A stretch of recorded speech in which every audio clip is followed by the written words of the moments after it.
Assalamualaikum friends and family. Welcome to YASRAW Gallery.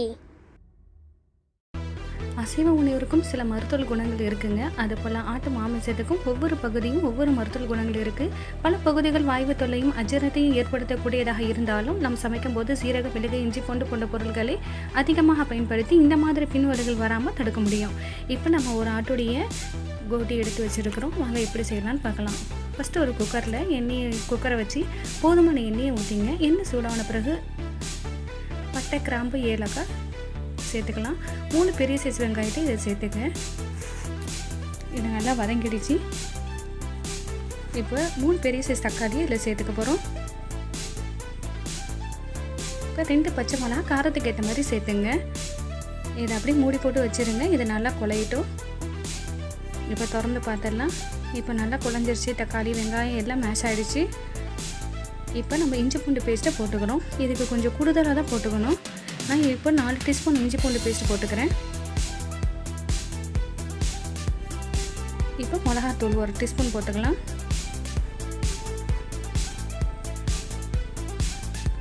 தயிர் 1 cup சேர்த்துக்கலாம்.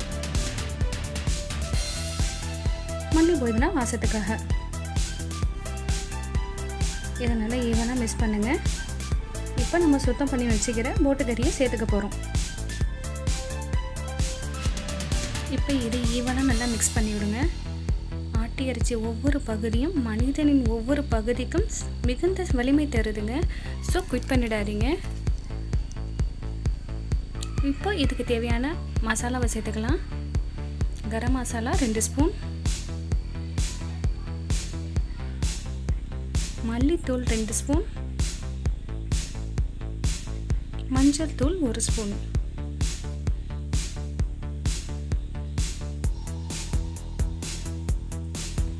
உப்பு தேவையான அளவு. இதுக்கு கொஞ்சம் வேக்காடு அதிகமாக ஆகுங்க. அதனால் தண்ணி கொஞ்சம் கூடுதலாக ஊற்றி இந்த போட்டி இருக்கிற அளவுக்கு தண்ணியை கொஞ்சம் ஈவனாக ஊற்றுங்க. ஒரு விசில் வேகமாக வந்துடும். வந்ததுக்கப்புறம் லோ ஃப்ளேமில் ஒரு 20 மினிட்ஸ் அப்படியே வச்சுருங்க. லோ ஃப்ளேமில் 20 மினிட்ஸ் அப்படியே இருக்கட்டும். ஏன்னா இதுக்கு ரொம்ப வேக்காடாகும். தண்ணியை ஊற்றியாச்சு. இப்போ உப்பெல்லாம் இருக்கான்னு டெஸ்ட் பண்ணி பார்த்துட்டு மூடியை போட்டு மூடிடலாம்.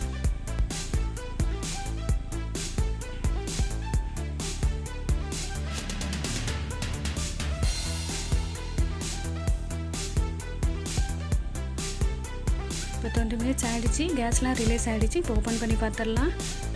இப்போ போட்டி நல்லா வெந்திருக்கும். இந்த ஸ்டேஜில் 100 கிராம் கடலைப்பருப்பு நல்லா வாஷ் பண்ணி இதில் சேர்த்துங்க.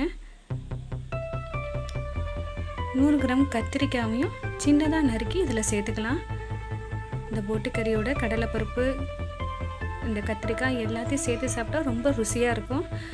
இதை போட்டு ஹை ஃப்ளேமில் 2 விசில் விட்ட பிறகு அடுப்பு அடைக்கிடலாம். பாருங்கள், இப்போ ரெடி ஆகிடுச்சிங்க. சுவையான போட்டிக்கறி ரெடி ஆகிடுச்சு. இதை நீங்களும் செஞ்சு பார்த்து எப்படி இருந்துச்சுன்னு கமெண்ட்டில் சொல்லுங்கள். ஸோ இந்த வீடியோ உங்களுக்கு யூஸ்ஃபுல்லாக இருந்தால் லைக் பண்ணுங்கள், ஷேர் பண்ணுங்கள், கமெண்ட் பண்ணுங்கள். மறக்காமல் சப்ஸ்கிரைப் பண்ணி பக்கத்தில் உள்ள பெல் ஐக்கானை கிளிக் பண்ணுங்கள்.